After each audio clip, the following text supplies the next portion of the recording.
Welcome to Twice 5 Miles Radio. I'm your host, James Nave. Today, I'm going solo. And today, what I would like to talk about is the idea of how one writes a memoir. Now, the reason I'm interested in this is because I know a bit about poetry. I've done a fair amount of storytelling. I can create a story based on the guest that I have here on Twice 5 Miles Radio. I've been around writing all my life, and yet I have never written a memoir. I really don't know how to do that. Now, my creative collaborator, Allegra Houston, has told me the best way to write a memoir is to start in some place. Pick a place, any place, almost like a roulette wheel spinning. You spin the roulette wheel, it stops on a number, and that's where you start. She advises me to never start at the beginning and try to go to the end. She says, start wherever you please and then build out from there. And the reason why is because who can tell the entire story of a life? You've been alive a long time, even if you're 18 years old. 18 years is a long time. If you're 55 years old, even longer. If you're 92, hey, that's quite a stretch. So Allegra is suggesting that when one writes a memoir, start someplace, pick a place and go from there. So today I would like to explore what it means to write a memoir from the point of view of a person who has never written one before. And as I explore that, I hope that you can take the journey with me. We can find out things about what it means to create a story from one's life. That means your life or my life. And in doing that, how do you come up with something that will have meaning, significance, value for at least one person who listens to it? So that's what I'm up to right now. I'm going to dive into an investigation of the stories that exist inside my imagination, and I'm not sure which ones will emerge. Something will bubble up. I'm going to see what happens next. So as I do this memoir investigation, the first thing I have to do is come up with snippets of things in my life that have happened to me, things that I have experienced, things that have transformed me in one way or another. And when I say things, I mean people, places, things, experiences, dreams, all of the range that I have as a human living on this earth. I'm also very aware that this is 2026 and I am living in a most disruptive time. The last 76 years of my life, I am 76 years old, born November the 7th, 1949. The last 76 years of my life have unfolded over 3/4 of a century in one through line of Americana. Ups, downs, troubles, all kinds of things that happen in a through line like that. But basically, the Americana through line that I grew up in has remained fairly stable until now. That Americana through line has arrived at a spot where disruption has taken over.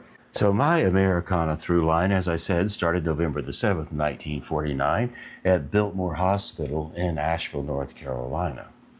So there you go, the beginning spot. I could start there and move all the way through my life until I land here where I'm recording this in Manila in the evening. It's dark outside, it's warm, even though it's January. I'm in the tropics. I enjoy being in Manila. I like being in the warm weather when the weather is cold in the States. I've grown weary of the cold weather. Most of the winters I've experienced in the cold time. This year and last year, I changed that. I'm able to come to Manila and spend a great deal of time because the woman that I've been with for 20 plus years lives here in Manila and is the CEO of a company called CESI, which helps businesses set up shop in the Philippines. And these businesses are from all over the world, including a lot of businesses here in the Philippines. So if you're writing a memoir and you have someone who is significant in your life, like Tish is in mine with a 20-year relationship, where does that fit in? How did that relationship begin? What are you going to do with that relationship and the stories around that relative to all the other stories you tell? I'm thinking now about a friend of mine named Paul Devlin. Paul Devlin lives in New York and also in Vermont. He's had an apartment at 1st and 16th in the East Village, Stuyvesant Village, for the last 30 years, maybe even longer. He acquired that apartment from his aunt, who rented the apartment originally in 1960. So Paul's apartment at 1st and 16th in New York City has been in his family for a long, long time. Now, the reason I bring this up and how this fits into a memoir is because I've lived in that apartment with Paul off and on over the years. And the reason I was there is because for a long time, Paul had a creative collective that basically worked out of his apartment. It's a fairly sizable apartment for New York, 2 bedrooms, a 16th floor, a good view. It's very quiet, almost ashram-like. Paul Devlin is a filmmaker. I met Paul in 1996 when he and a crew of documentary filmmakers, he was leading the crew, showed up at the 1996 National Poetry Slam Championships in Portland, Oregon, to film the championships. If you don't know anything about the Poetry Slam, it was a very big deal back in the 90s and still is to this day. Poetry Slam is a way of poets competing on stage with performance. 5 judges from the audience are chosen arbitrarily by the MC usually, or the house manager, and they're asked to judge the poems and the poets 0 to 10 like a diving match using decimal points. And for years, there were big gatherings of poets, and Paul came to cover that gathering. And I met Paul, I liked Paul, he invited me to come to New York. So the next year, 97, and also in 98, I dropped by to see Paul. I would usually stay 2 or 3 days. Sometimes I would stay a week. Paul was cool with people staying there. It was a creative collective, and he had people coming and going all the time. He was making movies. Now, Paul also had his movie-making skills quite honed because he was an editor for CBS Sports. So Paul had movie-making chops from the gate. Now, the reason I bring this up is because it's important from a memoir point of view. Paul didn't make a movie from beginning to end with 3 chapters in the middle. His documentary films ended up that way. But the way he collected the material was not particularly haphazard. It had no logical design to it, though. Paul gave people cameras, and he had 2 or 3 camera crews in Portland, and later he made many other documentary films, and he's still doing it to this day. That first one, though, Slam Nation, which he titled, and became a bit of a cult film, actually, in the Poetry Slam world. That movie was my first introduction in how somebody puts a documentary film together. And a documentary film and a memoir are fairly closely tied. So the way Devlin did it, he did it, probably you're already going to guess. He shot all of these scenes, and then he would go through all of the footage, and he spent lots and lots and lots of time on this, hours upon hours. And this is another thing, too, when you're telling your stories and you're writing your memoirs, as I'm attempting to write one now, who knows how much of what I'm saying right now will end up in a story that I tell. But I do know that some of what I'm saying will end up in the story that I'm telling now that will eventually end up in a memoir. I have to tell all of this in order to find what wants to be in the story that I will eventually tell and call a memoir. It may not even be my choice. The things that I'm telling now may decide they don't want to be in the story at all. They just might be on the edges looking in. I don't know. But here's what Paul did. He would inventory all of the material he had, and he went through hours and hours, as I've said, and then he would have little sticky notes. That's right. Go to the Office Depot, buy yourself a whole bunch of sticky notes. He had sticky notes, and he would write the titles of each scene that he had in his galley on his sticky notes. And in his studio, he had hundreds and hundreds and hundreds of sticky notes all over the studio.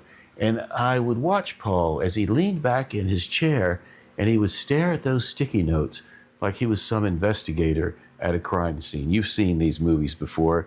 The detectives come in and they put up all of the material, and they watch it and look at it, and they do an investigation, a forensic inquiry into these pictures that are on the wall of the crime scene. It's the same idea. I don't think your story is a crime scene. Maybe you think it is. If it is, all the better. It could be any kind of scene. So Paul was inventorying all of the details. Now here's the important thing that I learned from Paul, and I'm bringing it into my exploration of what it means to write a memoir, and I'm bringing it in now. The important thing I learned from Paul: never undervalue any sticky note. You keep those sticky notes like they were pieces of gold, currency to be cashed in later. Now, you may not cash them in, but in all of those sticky notes that Paul had on his wall, he was able to take those notes, put them together in some kind of narrative form, rearranging them as he went, and then eventually cut the movie so that it had a beginning, a middle, and an end. He was following the New Eurekan Poets team, hoping that they would be the team that won. They didn't win in 1996. I think Ray McNeese's team from Ohio actually won, but it didn't really matter.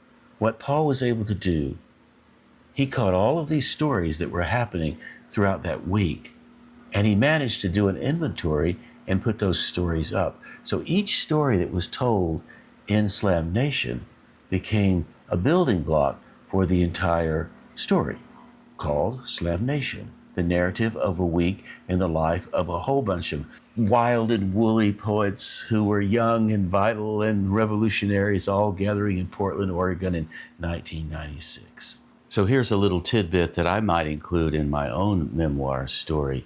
On Saturday of that week, in the afternoon in the park, the Slam family, quote unquote, gathered for the afternoon softball game.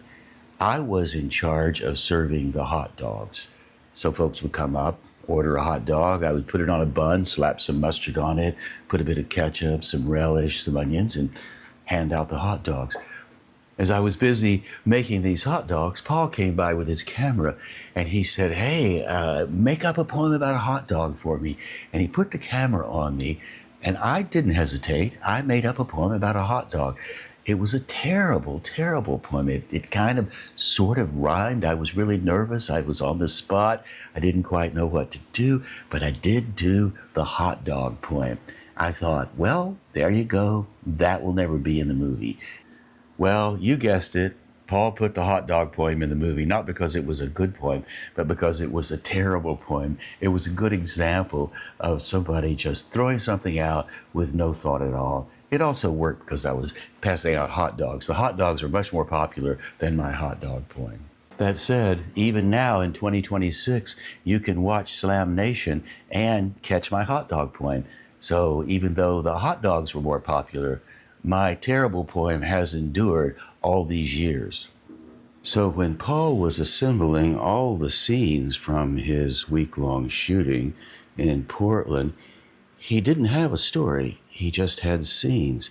It was his job to put the story together based on all of the scenes that he had on his wall. The same thing applies to generating stories in your life. Same thing for me. My memoir has to do more than just give you a snippet of a story. It has to give you some tension, has to give you drama, it has to have a narrative through line, it has to pull you in and keep you there. So would my snippet of the hot dog poem have all of those elements? Well, it certainly has a few of them. One, it's an interesting Americana scene, a softball game in a park. No big deal there, but there's action all around me. Two, I'm selling hot dogs. Hot dogs remind us of the baseball games we've been to. We love the backyard gatherings, the picnics. The hot dogs are in the picnics. Everybody likes a hot dog because it's a little risque. You know, maybe you shouldn't be eating all those hot dogs, but you don't care. It's Friday night and you're having a hot dog. But you need more than a hot dog and a softball game to make a scene work. So why would you think that hot dog scene would end up in Paul's movie? What dramatic purpose does it serve?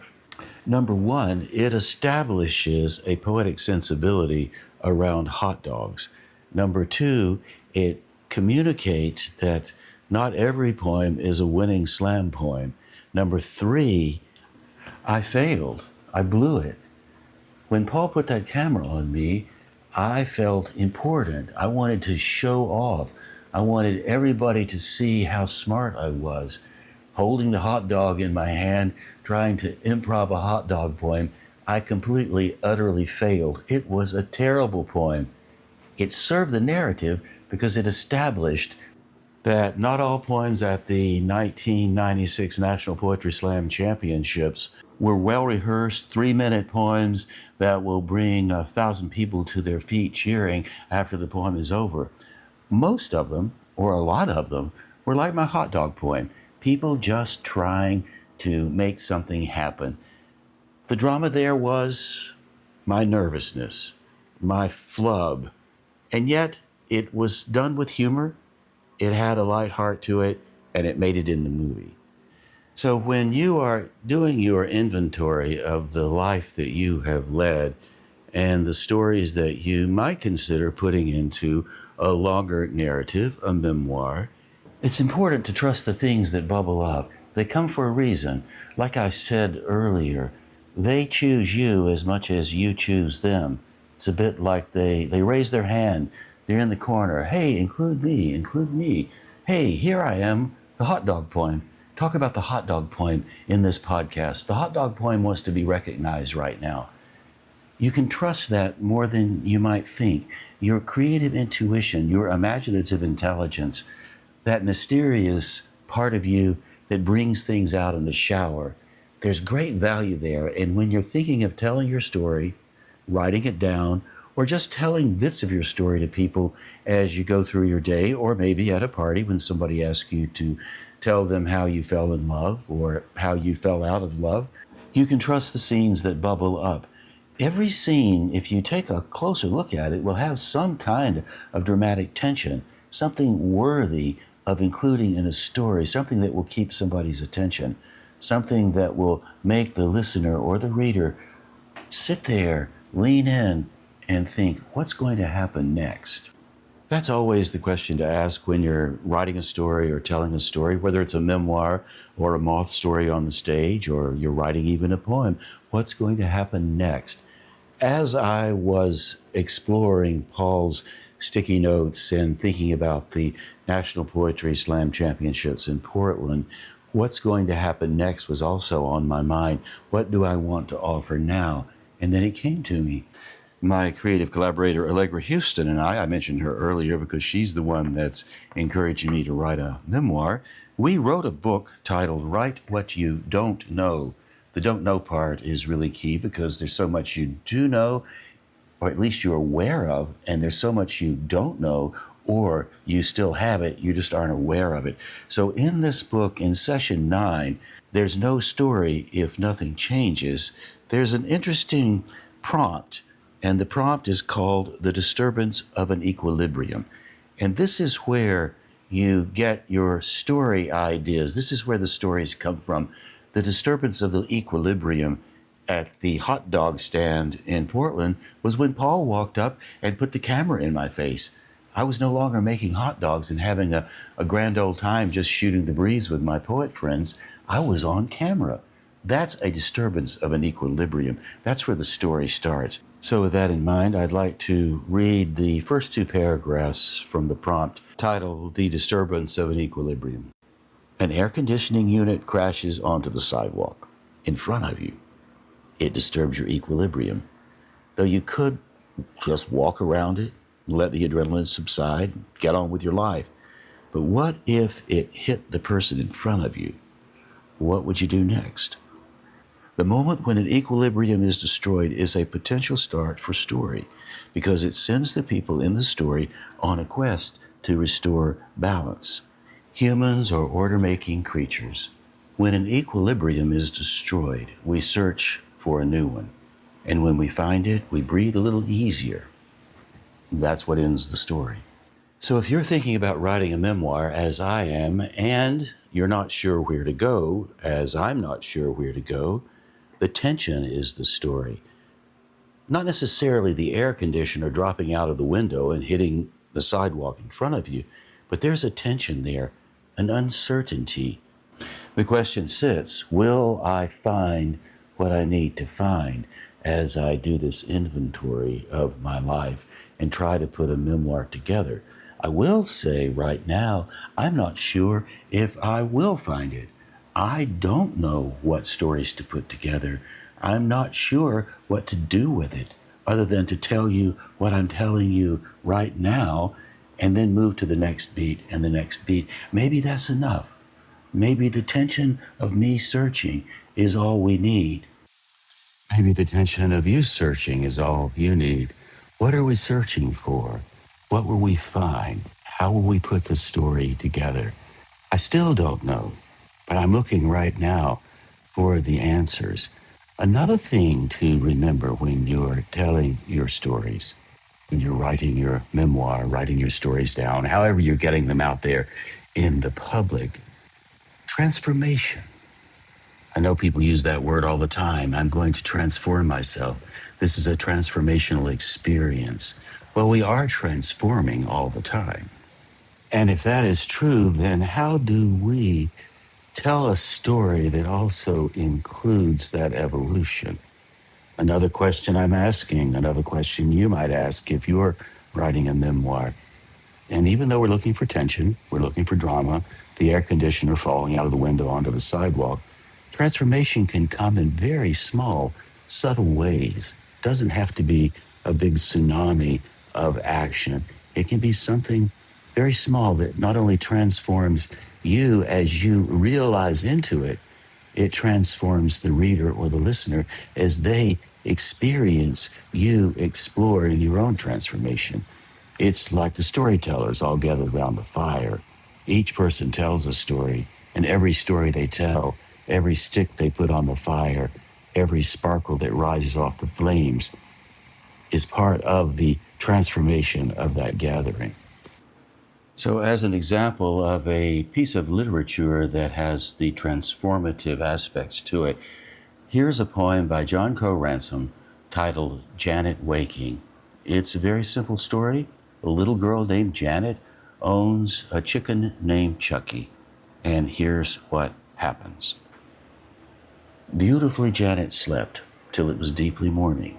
She woke then and thought about her dainty feathered hen to see how it had kept. One kiss she gave her mother, only a small one she gave to her daddy, who would have kissed each curl of his shining baby, no kiss at all for her brother. Old Chucky, she cried, running across the world upon the grass to Chucky's house and listening. But alas, her Chucky had died. It was a transmogrifying bee came down on Chucky's old bald head and sat and put the poison. It scarcely bled. But how exceedingly and purplely did the knot swell with the venom and communicate its rigor. Now the poor comb stood upright, but Chucky did not. So there was Janet, kneeling on the wet grass, crying her brown hen, translated far beyond the daughters of men, to rise and walk upon it. And weeping fast as she had breath, Janet implored us, wake her from her sleep, and would not be instructed in how deep was the forgetful kingdom of death. And that was Janet Waking by John Crowe Ransom. I offered you that poem by John Crowe Ransom because I love the word transmogrifying. It was a transmogrifying bee that came down and sat on Chucky's head. Transformation doesn't have to be all that complicated. A small bee stings a hen. Janet, who loves her hen, Chucky, more than anything, is transformed by the sense of death, the permanence of death. And yet, as a little girl, she may not even understand that transformation until she grows much older and perhaps tells the story in a memoir when she's 65 years old. So let's just put Janet at her desk, putting together her sticky notes for her memoir, and suddenly she comes across the memory of Chucky. She maybe hasn't thought about it in years. Maybe Chucky's a vague memory that she doesn't have in her imagination all that clearly. And yet, when she's making her sticky notes and she's doing her inventory, the story pops out. And it's not a simple story. It's a very complicated story. It's her first lesson in life about death. Now, there's a pretty good chance Janet will likely remember it. That said, I can think of many things in my life that have happened, and as I go through my own inventory, the things that pop up are things that I haven't thought about in a long, long time. So when you start to inventory your life, you are likely going to include a lot of things that you officially remember, things that have popped up quite a bit in your life. And if you've considered telling your story by way of a memoir, you think you must include these things. I certainly have all of the official stories that keep popping up in my life. The question is, do I want to include them? Are they worthy of including? Probably some of them are, but I'll bet you underneath the story lies something else, something that you might not have thought of in a long time. And as you move into the official stories, then stories that are underneath those official stories, they pop up. And that's where the transformation starts to happen. That's where the tension comes from. And let me note, when I say tension, I mean that in the best sense of tension. Not tension like I'm all nervous and worried and my blood pressure is going up, but tension in the sense of storytelling. What's going to happen next? Now we come around to another element of the memoir, courage to tell something you don't want to tell, the secrets that you keep. How many of the secrets will you tell? What do you actually want people to know about you? Where does the safety lie? Is there such a thing as safety when you're telling your stories? Am I the villain in my own story? Am I the do-gooder in my own story? As we tell our stories, we want to make ourselves look good. You want me to be impressed with what you've done, with your life, how good your life has been. I want you to be impressed with how good my life has been. My grandmother told me I should always be a good boy, and so in some ways I've had that good boy syndrome running throughout my life, but am I really a good boy? Transformation, tension, drama. Where is the story? How much am I willing to tell? How many flaws do I have I am willing to reveal? And what have I done with those flaws over the years? How have they informed my life, my decisions? How have they directed the moral compass? My moral compass, your moral compass. Which direction did I take? Which directions have you taken? Where did it lead you? Are you proud of it? Are you ashamed of it? Do you have the courage to tell it? Will telling it serve any purpose? That is the question. That's what those sticky notes will do for you. It will help you determine the things you want to tell and the things you don't want to tell. When you come upon something you really don't want somebody to know, you really don't want to tell, that might be the entry point in the telling or in the writing or however you're going to deliver the story. So with that in mind, here's a story from my life that I don't really feel comfortable telling. Upon reflection all these years later, I'm not sure if it will paint me in a good light for you or a bad light. In my personal opinion, sitting here in Manila recording this, I think it does both. Because a part of me is pleased I did what I did, another part of me is a bit ashamed because I made the choices I made. In 1976, I was working as the head waiter at the Bridge Tender restaurant in Riceville Beach, North Carolina. The bridge tender was so named because it sat right beside the drawbridge that went over the inland waterway. And it was very popular, this restaurant, because people could sit by the windows, eat their lunch, eat their dinner, and watch the boats go by. It was a beautiful sight. In the evening, the moon would come up over the marsh grass. The big boats would toot their horns, and the barges would toot their horns, and the bridge would go up, and they would go under, and the bridge would go back down.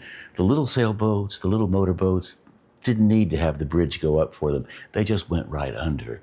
Regardless, people really enjoyed sitting there, watching this scene, eating their food, and I enjoyed waiting tables. It was a hard job. I, even to this day, appreciate what people have to go through when they're working the restaurants. It's a big job.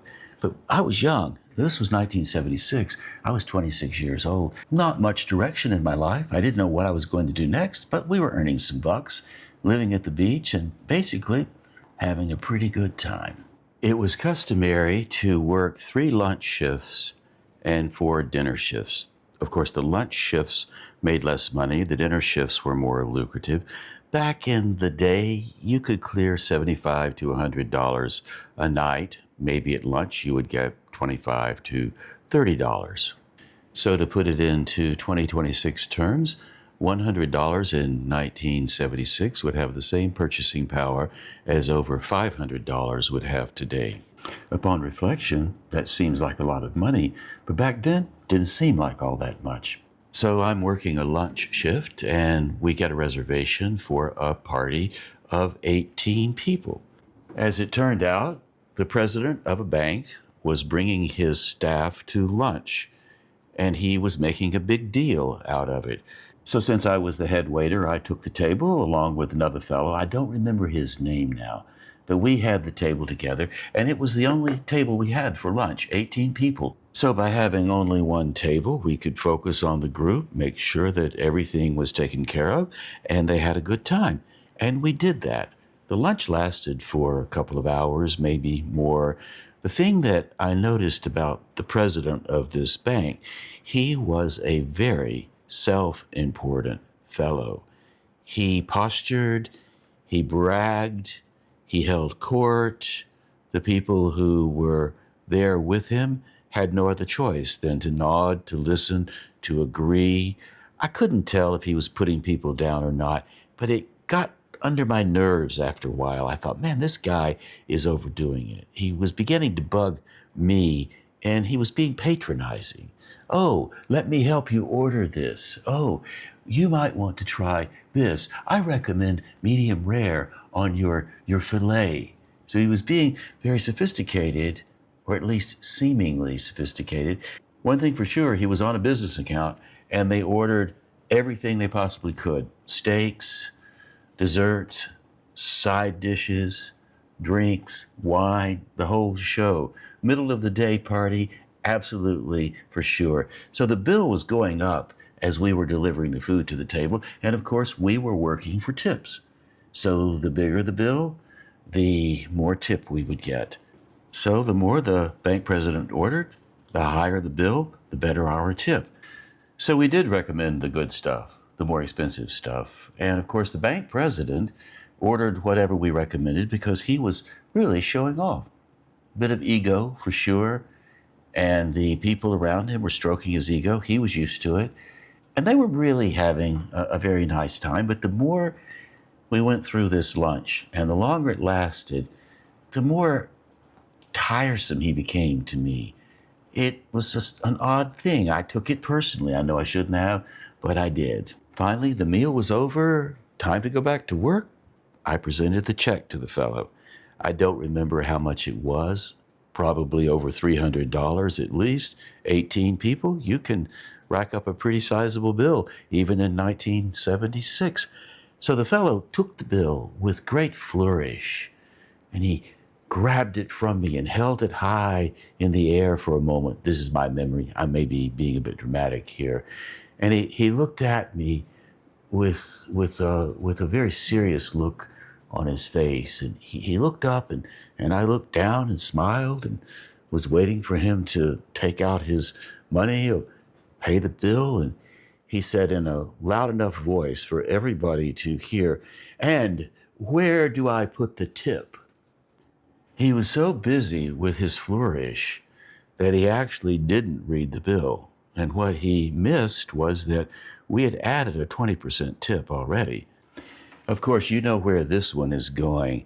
I stood there for a moment, knowing full well 20% tip had been added.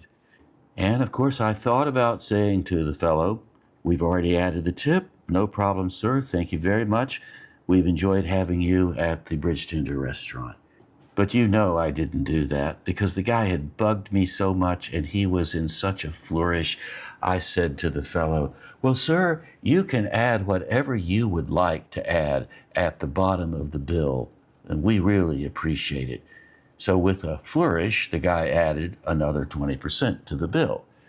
So as I tell you this right now, I feel a bit of shame. I feel a bit guilty, even all these years later, because I know I should not have done that, and yet for some reason I could not help myself.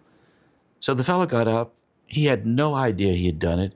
It didn't matter. He was on an expense account. He could have added 40% to the bill and the bank would have paid it.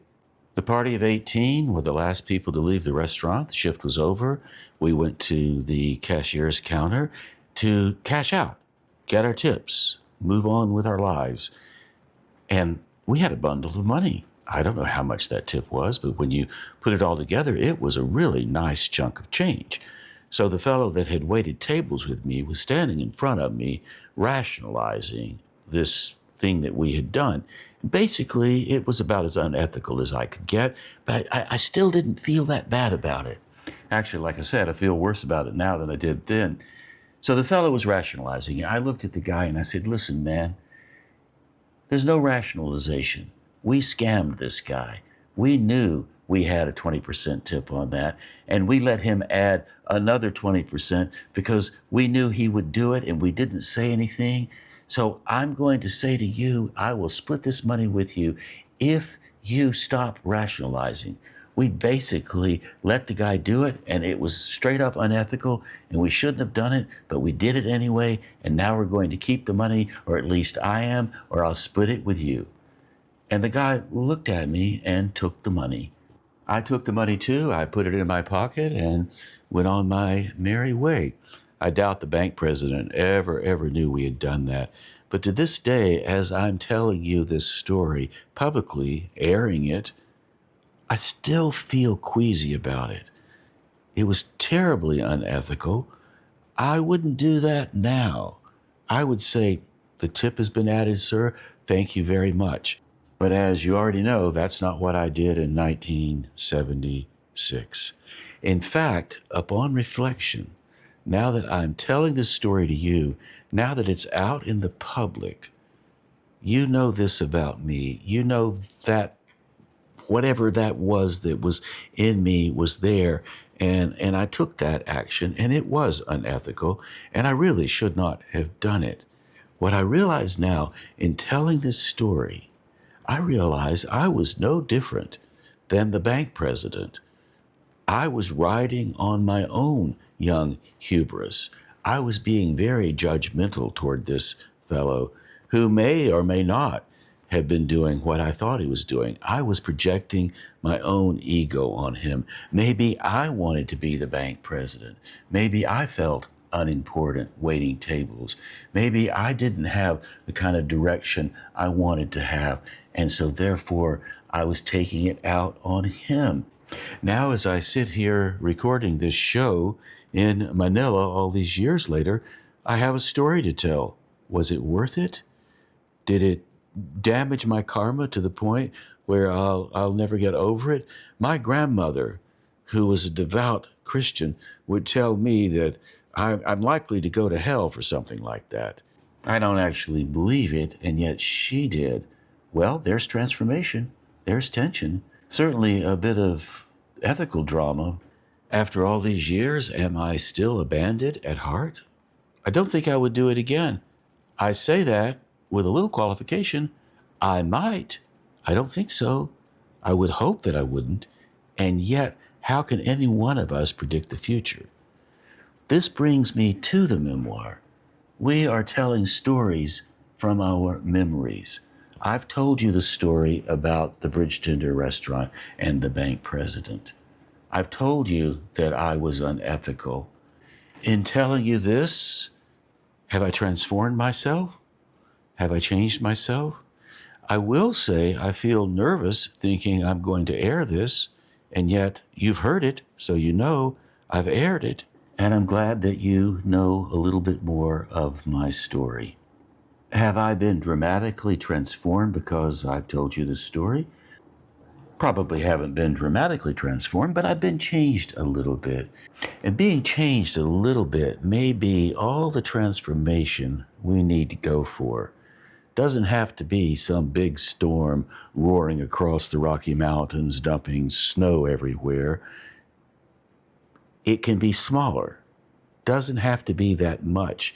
And yet the small transformations sometimes have as much significance as the large ones, or the ones that we label as large.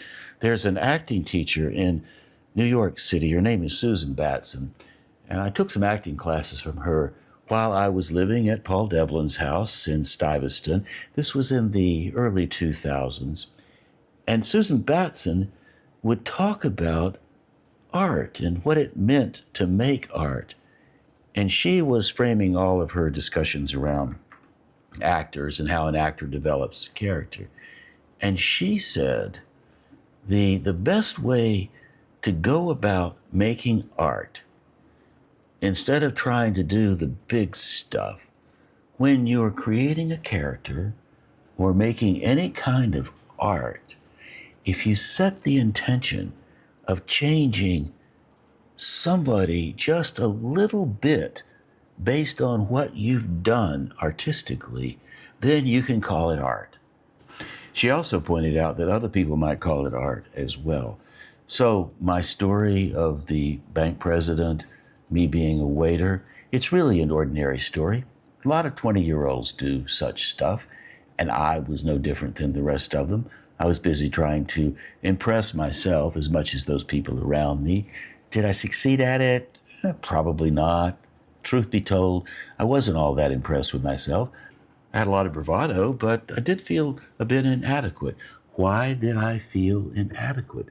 The reason I felt inadequate was because in the fall of 1968, after having graduated from high school, I went to Brevard College, and I was not a very good student, didn't really know how to study, didn't really know how to write anything, certainly couldn't write a memoir, had no sense of politics at all, and yet I managed to get into this small junior college in Brevard, North Carolina.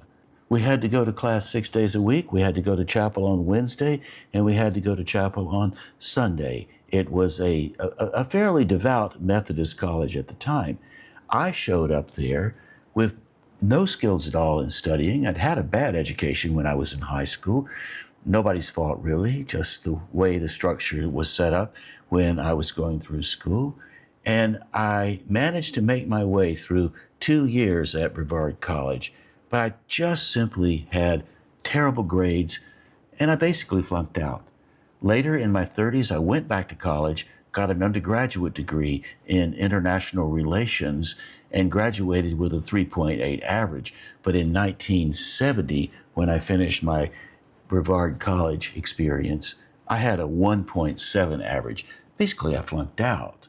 I later went on to get a conscientious objector status because I'd flunked out of school, lost my student deferment, and if I didn't do something like conscientiously oppose the war, I would end up being on the front lines in Vietnam, and I really, really didn't want to do that. So by the time 1976 rolled around, I was in the middle of my 20s, reflecting back on all of those experiences that I had had in my early 20s. I did indeed become a conscientious objector, and I did indeed serve 2 years alternate service at Wesley Nursing Center in Charlotte, North Carolina.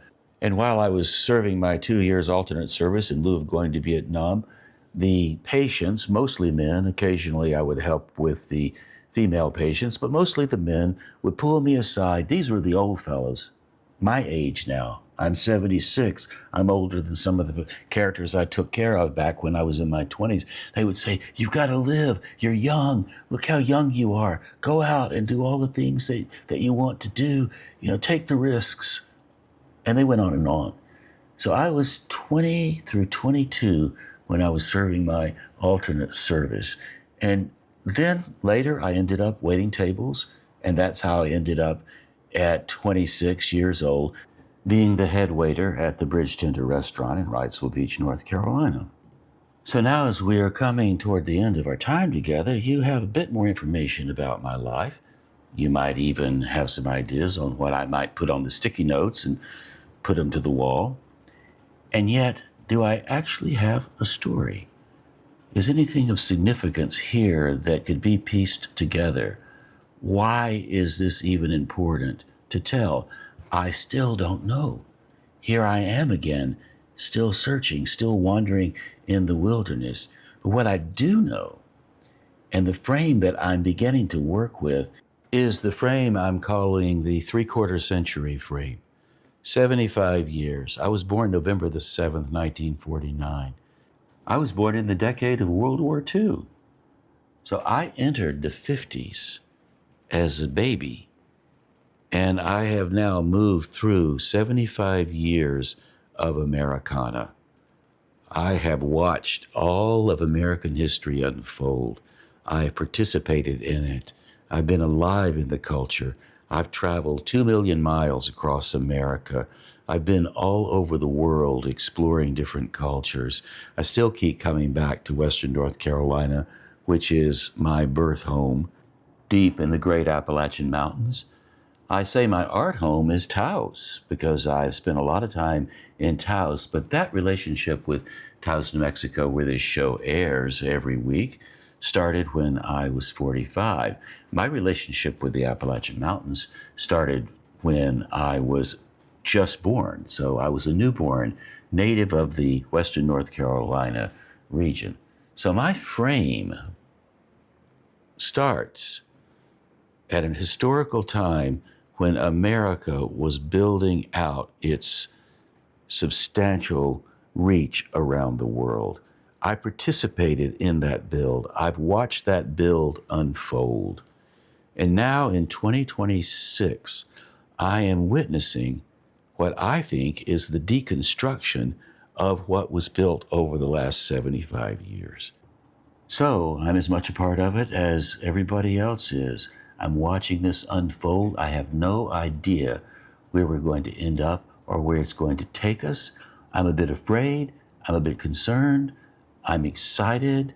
I think this might be the best time for people who do creative work to do their creative work because the stakes are much higher than ever before. I do know this. If you're thinking about writing a memoir, or if you're thinking about showing up and doing any kind of storytelling work, and the stories can be delivered in a million different ways. Photographs, you can paint, you can do all kinds of things. You can build a business, you can raise a family, you can take a trip. Stories can be told in many different ways. We are at a tipping point. We're at a tipping point politically, culturally, artistically, spiritually, and you can go down the list and add many other things here as well. The whole thing is tipping. Is it falling apart? Will the center hold? Are we all air conditioners falling out of the window and crashing into the sidewalk? These things we do not know. What we do know when we tell our stories, when we make the attempt to discover something, like I have attempted to explore something here by telling you things I didn't want to tell you, by exploring the way I need to explore in order to come up with some kind of memoir, hopefully setting an example for you to do similar exploration in your own creative work. I have no idea what kind of memoir I will create. Maybe this show will be part of the memoir I create. Maybe this is chapter 1 of my memoir. Maybe this show will inspire you to create a chapter 1 of your own memoir. So on the note of transformation, I would like to close with a poem by William Butler Yeats titled The Second Coming. Turning and turning in a widening gyre, the falcon cannot hear the falconer. Things fall apart. The center cannot hold. Mere anarchy is loosed upon the world. The blood-dimmed tide is loosed, and everywhere the ceremony of innocence is drowned. The best lack all conviction, while the worst are full of passionate intensity. Surely some revelation is at hand. Surely the second coming is at hand. The second coming. Hardly are those words out when a vast image out of Spiritus Mundi troubles my sight. Somewhere in sands of the desert, a shape with a lion body and the head of a man, a gaze blank and pitiless as the sun, is moving its slow thighs, while all about it reel shadows of indignant desert birds. The darkness drops again, but now I know that 20 centuries of stony sleep were vexed to nightmare by a rocking cradle. And what rough beast, its hour come round at last, slouches toward Bethlehem to be born. And that was The Second Coming by William Butler Yeats. Indeed, what rough beast slouches toward Bethlehem to be born? Good question to ask in 2026. So I arrive at the end of this exploration, this inquiry. I may be a little further along in writing my memoir than I was before I started this. I have some insights. You might even call them little transformations. Maybe you've had a small transformation as well as you've listened to this. What I am attempting to do here is to be as free as I possibly can with my meanderings, with my explorations. I'm attempting to detach myself from expected outcomes, flip it, and attach myself to the mysteries that await me. Can you be attached to something you don't know? Maybe you can, maybe you can't. But I like the idea of attaching myself to the notion of the wilderness, to the notion that there are transformations waiting for me to discover as I go forward in this storytelling world, creating these radio shows, attempting to write something down, transcribing what I've said here and trying to find in the transcription stories that I can develop. Will it ever end up being a memoir on a shelf you will buy at a bookstore, take home and read? Who knows? Does that even matter? Of course it doesn't matter. What matters is we take our stories out in the world, or at least it matters to me, and it may matter to you if you've been listening this far. And if it does matter, then trust that. Let that belong to you, because your story belongs to you. Everything you say is brand new. It's never been said before. Avoid believing anyone who tells you it's all been done before. That's not possible. The past is the past, and the present is now, and the future awaits. And whatever you do right now is completely, utterly brand new. And it always will be that way. If there's a fixed point, that's it. That fixed point is now. And now is as good a time as any to start making whatever it is you want to make in ways that you feel moved to make these things. Is this a memoir? Have we been transformed? Do we know things we didn't know before? Perhaps it's true. So on that note, I would like to say thank you ever so much for tracking this with me, for tuning into Twice 5 Miles Radio. I invite a lot of people onto this show. I love to have conversations with folks, and I do it a great deal. Today, I've had a conversation with you. I've had a conversation with myself. I've had a conversation with my past, and I hope you've been able to have a conversation with your memories, with your past. Maybe you know something now you didn't know before. Here's hoping that's true. I would like to thank Walter Parks for our theme song, walterparks.com for more on Walter's music.